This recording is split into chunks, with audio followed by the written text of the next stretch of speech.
Hello folks, Mundane Man here again, and I am out at Bunchberry Meadows taking a little walk, trying to clear my head. I've been looking for work for the last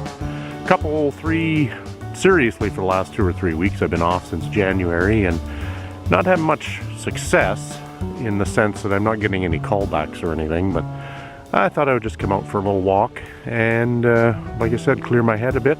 It's kind of gloomy and cloudy, but oh well. It's always nice to get some fresh air. I've been cooped up in the house for too long, so I need to get out. So let's get at it.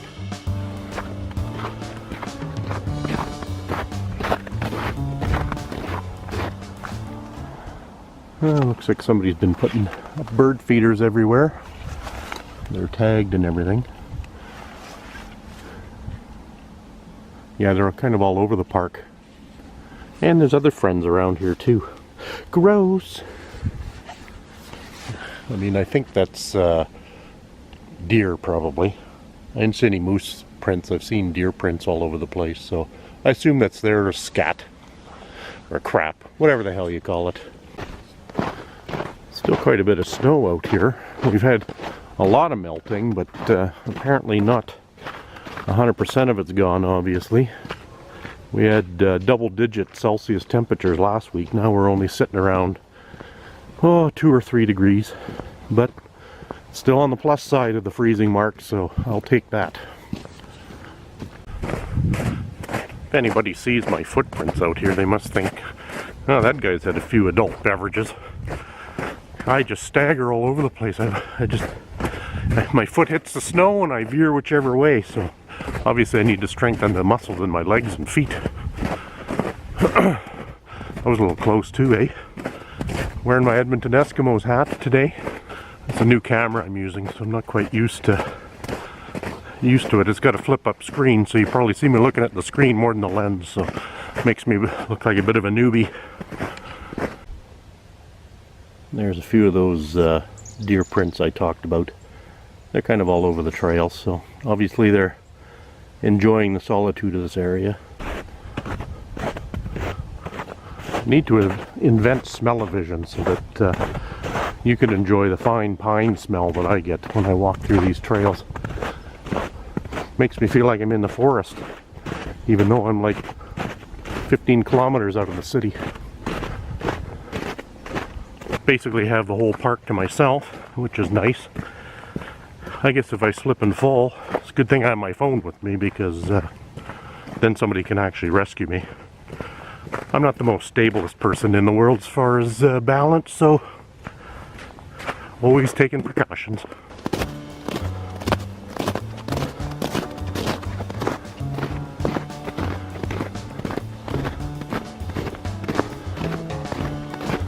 I mentioned my Eskimos hat.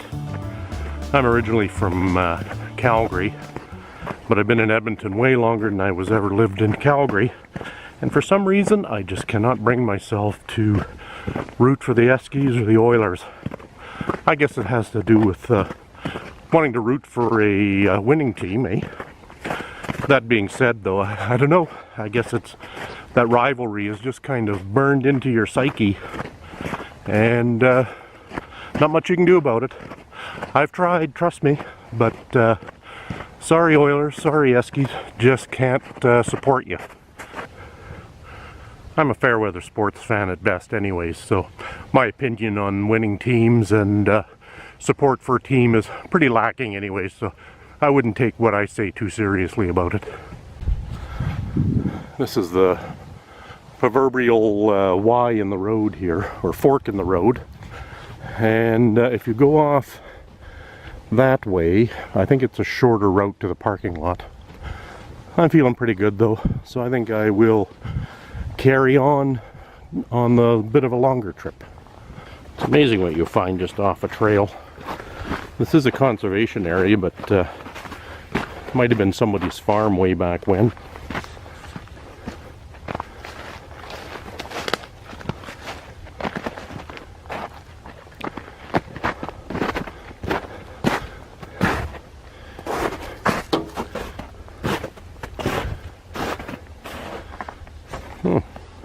Look at that, it's got suicide doors on it.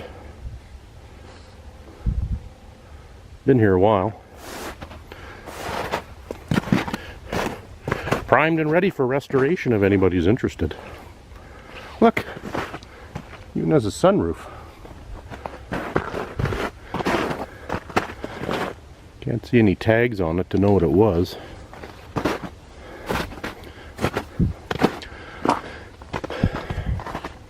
Anyone else comment below if you think you know what it is. I mean, the only cars that I really recall having suicide doors were Ford products like Thunderbirds in the late 60s, Lincoln Continentals.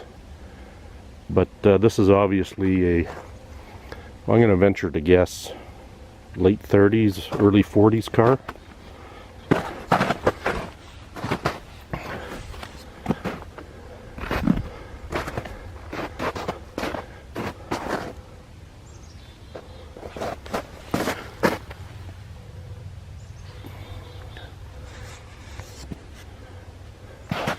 Split window in the back.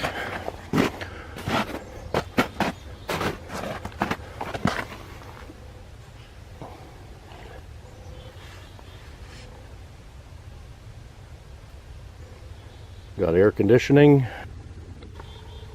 If you recognize that door handle, that might be a clue as to the type of car it is.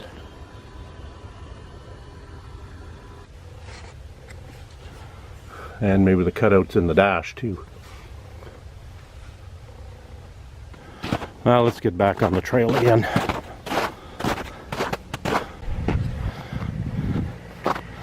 Well, the trail backs onto an active farm here. Check that.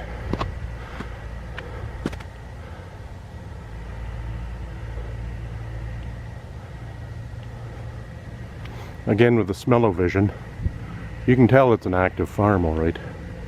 Just that nice, moist manure smell. Surprisingly, I don't mind it. My sister-in-law's place, Horizon Farms, I think is just probably beyond that tree line, I think. Or maybe a little bit further.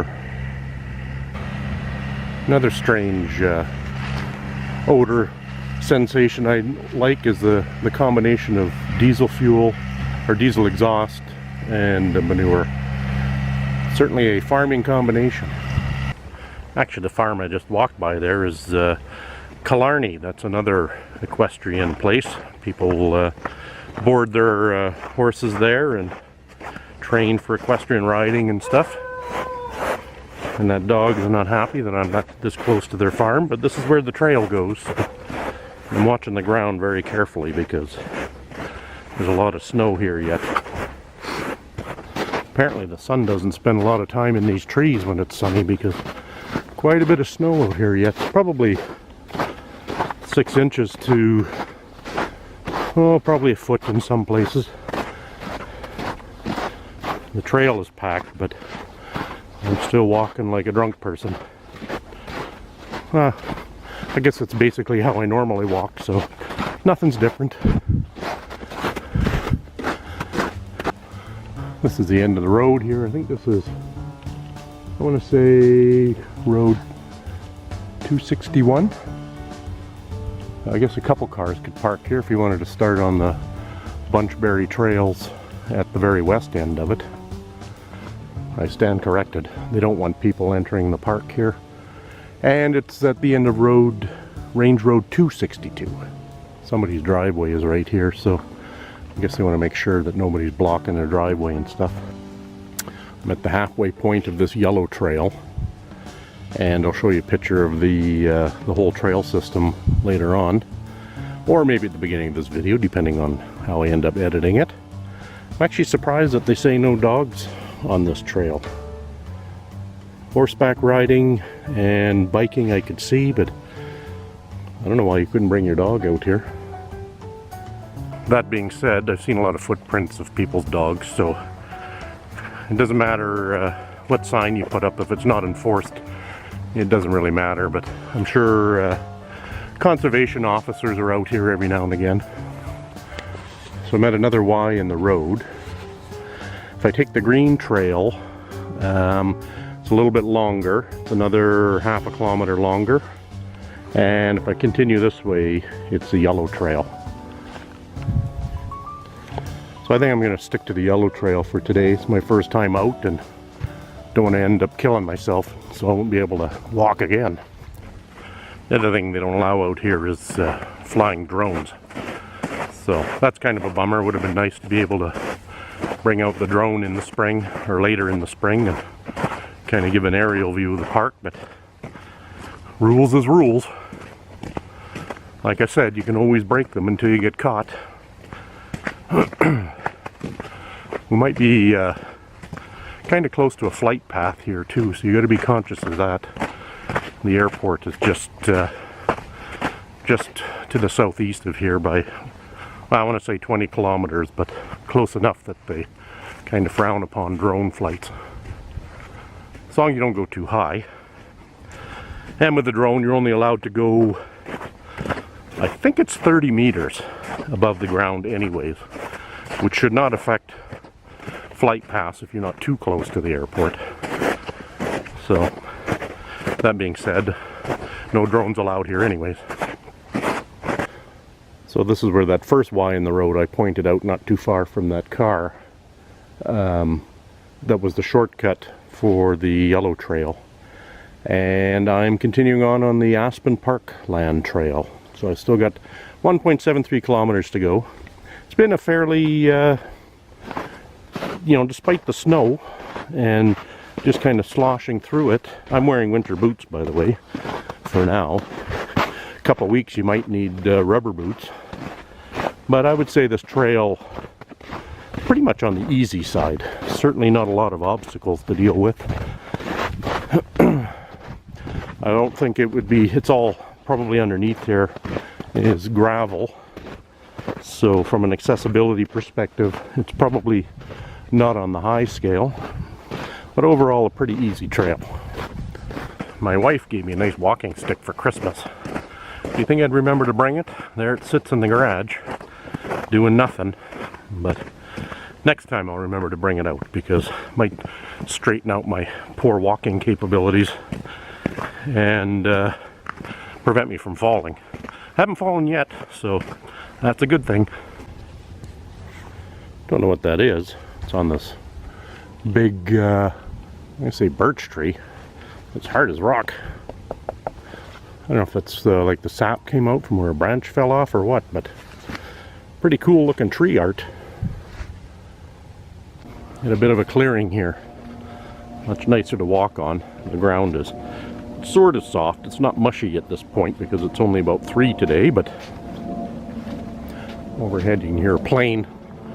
So I assume maybe that's one of the reasons why they don't want you flying a drone in here, and plus it's a conservation area as well. So this is where that halfway point Y in the road where on the Tamarack Trail split off, and now it comes back here to meet up with the yellow trail again, which is called the Aspen Parkland Trail. That raven or crow is really not happy to have me around here. Screw you, I'm allowed to be here.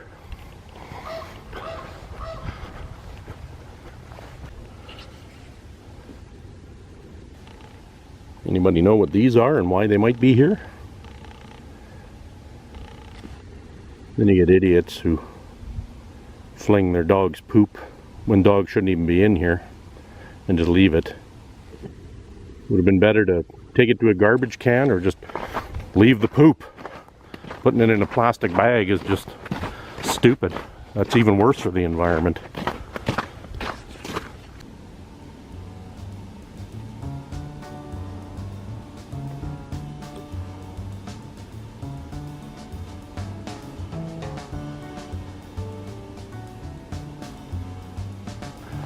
Well, that was my first woodpecker today. I don't know if I captured him very well. He caught me off guard and then started kind of hiding, but he was there.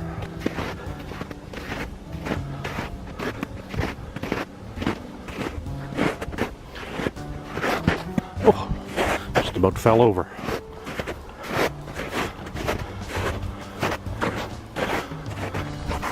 And we're just about back to the parking lot again. Well, we made it back safe and sound, we being me. And I guess if you came along for the walk, you made it back safe too. 3 geese flying overhead. Either they're coming back or they never left for the winter. So here are the trails at Bunchberry Meadows. I followed the yellow one all the way around. I started at the parking lot there and headed north and then came around.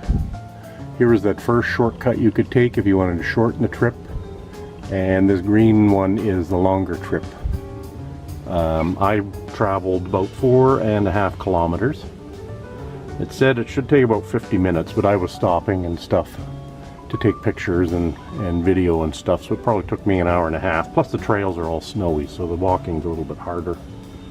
And the longest trail is 3.3 kilometers for the green that is off the yellow, so that's an extra 3 kilometers you could take if you wanted to. So that's at Bunchberry Meadows in Parkland County. Very nice park here. So I wore my Sorel winter boots on this trip instead of my regular hiking shoes. It was probably a good choice, because right now with the snow on the trails, my boots are insulated and they're waterproof up to my ankles. So, but I didn't get much wet on this particular trip. So just be selective on your footwear and the time of year that you're walking. Well, that's it for this little hike with Mundane Man. I hope you enjoyed the walk, and don't forget to like, comment, subscribe, and we will see you on the next one.